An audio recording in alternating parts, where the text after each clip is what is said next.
আসসালামু আলাইকুম।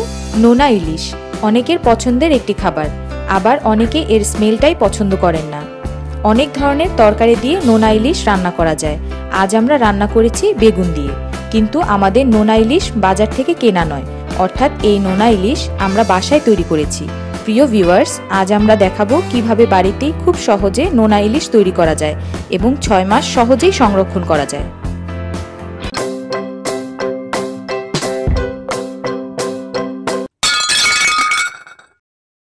আমরা এখানে 8-9 পিস ইলিশ মাছ নিয়েছি।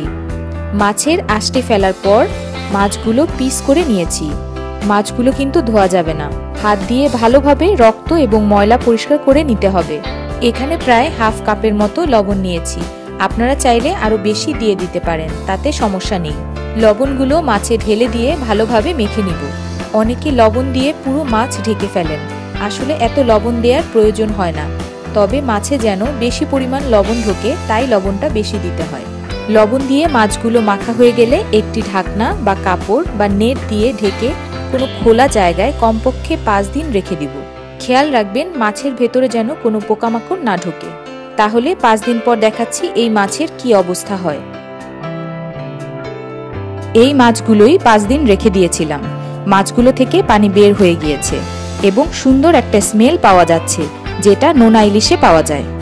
এখন এই মাছগুলো সংরক্ষণ করার জন্য পানিগুলো ফেলে দিয়ে ঘন্টাখানেক ঝরা দিয়ে রাখতে হবে, যেন মাছগুলো থেকে সব পানি ঝরে যায় এবং মাছগুলো শুকিয়ে আসে বা মাছে এক্সেস পানি না থাকে।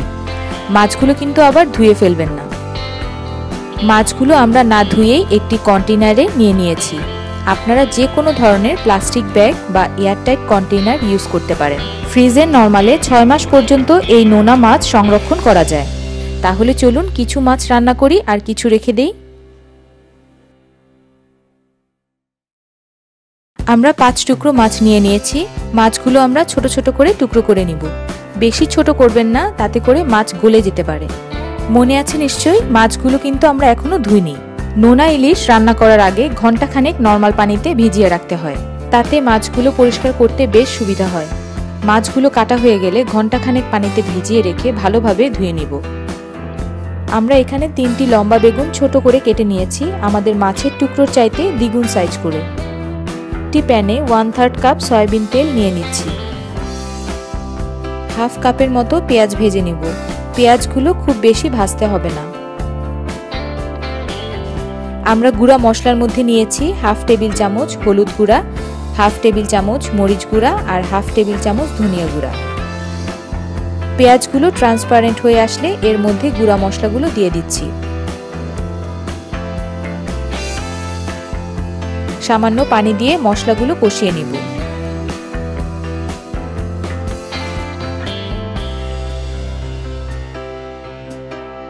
সামান্য লবণ দিয়ে দিচ্ছি।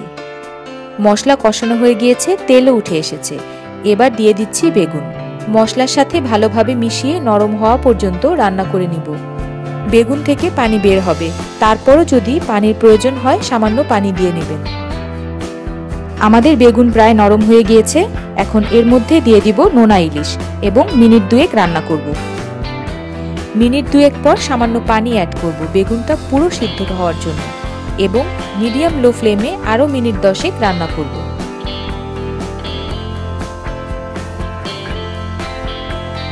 আমাদের বেগুন পুরো সেদ্ধ হয়ে গিয়েছে এবং তেলও উঠতে শুরু করেছে। এখন এর মধ্যে অ্যাড করব 5-6টা কাঁচামরিচ এবং মিনিট খানেক রান্না করে ডিশ আউট করে ফেলব। তৈরি হয়ে গেল বেগুন দিয়ে নোনা ইলিশ। আমাদের রেসিপি ভালো লাগলে লাইক, কমেন্টস এবং শেয়ার করতে ভুলবেন না। ধন্যবাদ।